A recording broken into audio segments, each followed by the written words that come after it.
Breaking news రాష్ట్ర వ్యాప్తంగా సంచలనం సృష్టించిన 5 నెలల గర్భిణి స్వాతి అంత్యక్రియలు ముగిశాయి. నిన్న రాత్రి స్వాతి మృతదేహాన్ని హైదరాబాద్ నుంచి నేరుగా వికారాబాద్ జిల్లాలోని కామారెడ్డిగూడకు తరలించారు. అయితే ఇంటికి తీసుకెళ్లకుండా గ్రామంలోని శ్మశాన వాటికలోనే అంత్యక్రియలు నిర్వహించారు. ఇంట్లో మిగిలిపోయిన స్వాతి మొండాన్ని స్వాధీనం చేసుకున్న పోలీసులు పోస్టుమార్టం ఆదివారమే నిర్వహించారు. అయితే ఇలాంటి ఆందోళనలు గొడవలు జరగకుండా పోలీసులు భారీ బందోబస్తు మధ్య అంత్యక్రియలు పూర్తి చేశారు.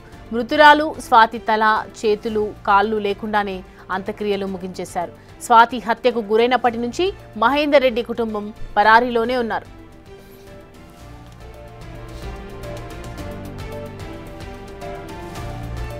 మరోవైపు స్వాతి శరీర భాగాల కోసం మూసీలో వలలు, గేలాలతో విస్తృతంగా గాలిస్తున్నారు. వరద ప్రవాహం ఎక్కువగా ఉండటంతో 2 రోజులుగా గాలిస్తున్న ఎటువంటి ఫలితం దక్కలేకపోయింది. అయితే వరద ప్రవాహం తగ్గితే ఎక్కడో ఒక చోట శరీర భాగాలను పెట్టిన ప్లాస్టిక్ కవర్ కానీ, హంతకుడు విసిరేసిన బ్యాగు కానీ దొరుకుతుందేమోనని భావిస్తున్నారు.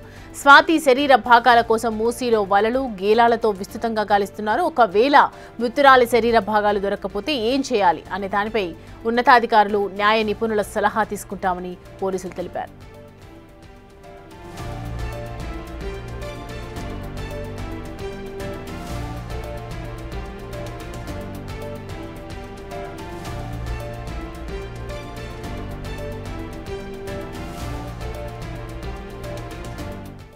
రైట్, ఈ అంశానికి సంబంధించి పూర్తి డీటెయిల్స్ అందించడానికి మా ప్రతినిధి అనిల్ అందుబాటులో ఉన్నారు. మనకి అనిల్, స్వాతికి సంబంధించి ఒకవైపు పోలీసులు గాలిస్తూనే ఉన్నారు, వరద ప్రవాహం వల్ల తెలియట్లేదని చెప్తూ ఉన్నారు. దొరికే ఛాన్సెస్ ఉన్నాయా?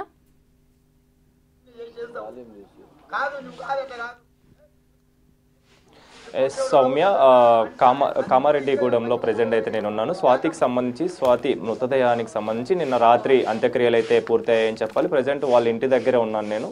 వాళ్ళ ఇంటి దగ్గర మహేందర్ రెడ్డి నిన్న అంత్యక్రియలకి వాళ్ళ తల్లిదండ్రులు రావాల్సి ఉండగా వాళ్ళు డిమాండ్ చేసినా కూడా వాళ్ళు రాకపోవడంతో ప్రజెంట్ వాళ్ళ ఇంటికి తాళం వేసిన పరిస్థితి కనిపిస్తుంది. అత్యంత దారుణంగా, అత్యంత కిరాతకంగా ఈ మహేందర్ రెడ్డి ఆమెని చంపడం, ఆ తర్వాత వాళ్ళ తల్లిదండ్రులు కూడా పరారీలో ఉండడం కూడా జరిగింది. సో ప్రజెంట్ నిన్న రాత్రి సమయంలో 11:30 సమయంలో ఆమెకి అంత్యక్రియలు పూర్తయ్యాయి. ఆమెకు సంబంధించిన అంటే తల, అదేవిధంగా కాలు, చేతులు తను నరికేసి మూసీలో పడేసిన తర్వాత మిగిలిన మొండం ఏదైతే గాంధీ మార్చిల్లో పెట్టారో ఆ మార్చిల్లో పెట్టిన తర్వాత ఆ మొండాన్ని మాత్రం నిన్న తీసుకురావడం జరిగింది. మిగిలిన పార్ట్ని తీసుకొచ్చి నిన్న రాత్రి ఆమెకి అంత్యక్రియలు పూర్తి చేసిన పరిస్థితి. ఇప్పుడు నేను చూపిస్తున్న ఇల్లు మహేందర్ రెడ్డికి సంబంధించిన ఇల్లు. ఇదే ఇంట్లో ఆమెకి అంత్యక్రియలు చేయాల్సి ఉంటుంది. అదేవిధంగా మహేందర్ రెడ్డికి సంబంధించిన తల్లిదండ్రులు, కుటుంబ సభ్యులు ఆమెకి అంత్యక్రియలు చేయాల్సి ఉంటుంది.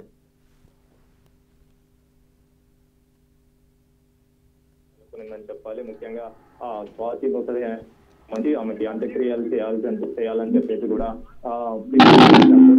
రాకపోవడంతో పోలీసులు వాతావరణాన్ని కట్టడి చేసిన పరిస్థితి. మొత్తం పూర్తి బందోబస్తు నడుమ నిన్న రాత్రి సమయంలో 11:30 సమయం పూర్తి చేసిన పరిస్థితి. వాళ్ళ ఇంటి దగ్గర కూడా మనం ఉన్నాం, వాళ్ళ ఇంటి దగ్గరికి కూడా వెళ్దాము.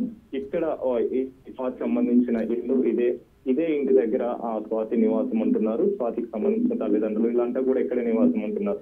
ఒక్క బిల్డింగ్ గ్యాప్ లోనే. Right, Anil, thanks for the updates.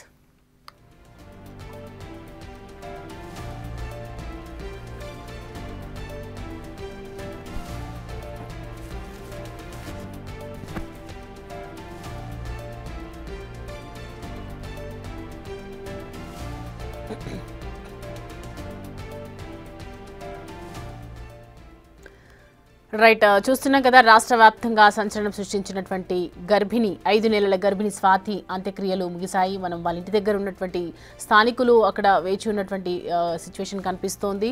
Swathi మృతదేహానికి సంబంధించి అనేక రకాలగా గాలిస్తూ ఉన్నారు పోలీసులు, వరదలో వెతుకుతూ ఉన్నారు. ఏదైతే మొండెంకి సంబంధించి కావచ్చు, కాలు చేతులు వాటర్లో పడేయడం వల్ల దానికి సంబంధించి ఇంకా ఎటువంటి ఆధారాలు లభించకపోవడంతో ఒకవైపు తనకు స్వాతికి సంబంధించి ముండన్ని ఎక్కడైతే స్వాధీనం చేసుకున్నటువంటి పోలీసులు పోస్టుమార్టం ఆదివారమే నిర్వహించి అక్కడ ఇలాంటి గొడవలు జరగకుండా పోలీసులు భారీ బందోబస్తు మధ్య అంత్యక్రియలు అయితే పూర్తి చేశారు. ఇక తల చేతులు కాళ్ళు లేకుండానే అంత్యక్రియలు కానిచేశారు. ఇప్పుడు ప్రస్తుతం అయితే స్వాతి యొక్క తల చేతులు కాళ్ళ కోసం ఒకవైపు ఎక్కడ తన భర్త మహేందర్ రెడ్డి ఎక్కడ పడేశాడు అనే దాని గురించి కూడా ప్రస్తుతం అటువంటి బ్యాగ్ ఏదైనా కనిపించినా కూడా దొరికితే బాగుండు అని చెప్పేసి ఒకవైపు పోలీసులు అయితే గాలింపు చర్యలు చేస్తూ ఉన్నారు.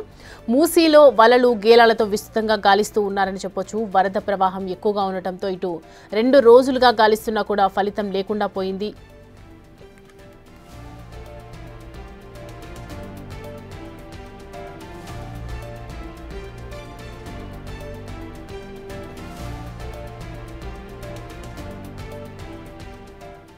ఈ అంశానికి సంబంధించి పూర్తి డీటెయిల్స్ అందించడానికి మా ప్రతినిధి సాగర్ జాయిన్ అవుతున్నారు లైవ్ లో. సాగర్, స్వాతి యొక్క తల కాళ్ళు చేతులు ఇవన్నీ వెతికే పనిలో ఉన్నారనిగా తెలుస్తోంది. ఏవైనా క్లూజ్ ఏమైనా దొరుకుతూ ఉన్నాయా? సమయ మేడిపల్లి పోలీస్ స్టేషన్ పరిధిలో అత్యంత కిరాతకంగా దారుణంగా భర్త మహేందర్ రెడ్డి భార్య స్వాతిని హత్య చేశాడు. అనంతరం తల కాళ్ళు చేతులను మూసీ నదిలో పడేశాడు. అయితే 48 గంటలుగా 2 రోజులుగా కూడా గాలింపు చర్యలు చేపడుతున్నారు మేడిపల్లి పోలీసులు. ఇటు డిఆర్ఎఫ్ బృందాల ఆధ్వర్యంలో ఈ గాలింపు చర్యలు జరుగుతున్నా కూడా ఇంతవరకు ఆచూకీ దొరకలేదు. ప్రస్తుతం మనం అదే స్పాట్లో ఉన్నాం. మనం చూడొచ్చు మూసీ ప్రతాప సింగారం వద్ద ఉన్నటువంటి మూసీ నదిలోనే ఇదే బ్రిడ్జి పై నుంచి కూడా 4 కవర్లలో కాళ్ళు చేతులు ఇటు తలకు సంబంధించిన భాగాలను ముక్కలుగా చేసి ఆ సంచులలో తీసుకొచ్చి ఇక్కడే పడేశాడు. సో నిన్న సాయంత్రం వరకు కూడా డిఆర్ఎఫ్ బృందాలు భారీగా గాలింపు చర్యలు చేపట్టాయి. దాదాపు మూసీ ప్రవాహం ఎక్కువగా ఉన్న నేపథ్యంలో ఈ ప్రతాప సింగారం మూసీ నది నుంచి ఇంకా ముందు 3 కిలోమీటర్ల వైపు ఇరువైపు ఆ చెట్ల పొదల్లో కానీ మధ్యలో రాళ్ల వద్ద కానీ ఏమైనా ఆ సంచులు కనిపిస్తాయని చెప్పి కూడా నిన్న గాలింపు చర్యలు చేపట్టారు. 3 కిలోమీటర్ల వరకు కూడా పరిశీలించారు. కానీ ఇప్పటి వరకు ఎలాంటి ఆనవాళ్లు దొరకలేదు. నిన్న కొంత స్వాతి ఊర్లో కామారెడ్డిగూడలో కూడా కొంత ఉద్రిక్తత పరిస్థితి నెలకొంది. కాళ్ళు చేతులు తల లేని తన కూతురిని తీసుకోలేము, అంత్యక్రియలు కూడా ఆ కుటుంబ సభ్యులు నిర్వహించాలని డిమాండ్ చేస్తూ కొంత గ్రామంలో ఆందోళన చేసిన తల్లిదండ్రులు నిన్న అర్ధరాత్రి పోలీసులు గ్రామస్తులు కొంత నచ్చజెప్పడంతో నిన్న అర్ధరాత్రి స్వాతి మిగిలిన మృతదేహానికి అంత్యక్రియలు పూర్తి చేశారు. అయితే ఇప్పటికే మేడిపల్లి పోలీసులు రిమాండ్ తరలించారు. 14 రోజుల రిమాండ్ విధించడంతో మహేందర్ రెడ్డి చర్లపల్లి జైల్లో ఉన్నాడు. ఇంకా మహేందర్ రెడ్డి కుటుంబ సభ్యులు తల్లిదండ్రులు ఎందుకంటే అత్తామామలు కూడా వేధింపులకు గురి చేశారు, వారిపైన కూడా కఠిన చర్యలు తీసుకోవాలని చెప్పి కూడా ఇటు స్వాతి కుటుంబ సభ్యులు డిమాండ్ చేసిన పరిస్థితి కనిపిస్తుంది.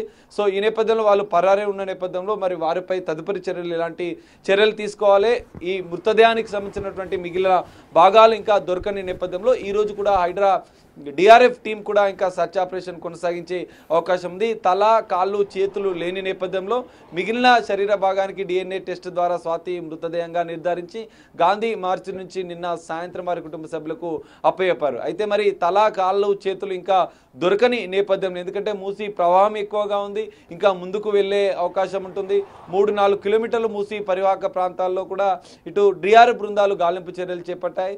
సో ఈ నేపథ్యంలోనే మరి మిగిలిన భాగాలు దొరకకపోతే లీగల్గా ఎలా ముందుకు వెళ్ళాలని చెప్పి కూడా మేడిపల్లి పోలీసులు కొంత ఉన్నతాధికారుల సలహాలు సూచనలు తీసుకుంటారు. ఇటు న్యాయ సలహా కూడా తీసుకునే అవకాశం కనిపిస్తుంది. మరి మహేందర్ రెడ్డి 14 రోజుల రిమాండ్ నేపథ్యంలో మరి కస్టడీకి తీసుకుంటారా లేదంటే తల్లిదండ్రులను విచారిస్తారా అనేది కూడా చూడాల్సిన పరిస్థితి. ప్రస్తుతం పోలీసుల భద్రతా వలయంలోనే కామారెడ్డిగూడానికి సంబంధించినటువంటి ఇంటి వద్ద ఇరువురి ఇంటి వద్ద పోలీసులు కొంత బందోబస్తు ఏర్పాటు చేశారు. నిన్న పోలీసుల బందోబస్తు మధ్యనే స్వాతి అంత్యక్రియలు పూర్తయిన పరిస్థితి. మరి మిగిలిన భాగాల కోసం డిఆర్ఎఫ్ బృందాలు మరింత సర్చ్ ఆపరేషన్ చేసే అవకాశం కనిపిస్తుంది. మరి అవి దొరకని నేపథ్యంలో ఎలా ముందుకు వెళ్లాలని చెప్పి కూడా మేడిపల్లి పోలీసులు న్యాయ సలహా తీసుకుంటున్న పరిస్థితి కనిపిస్తుంది. Soumya. Right Sagar, thanks for the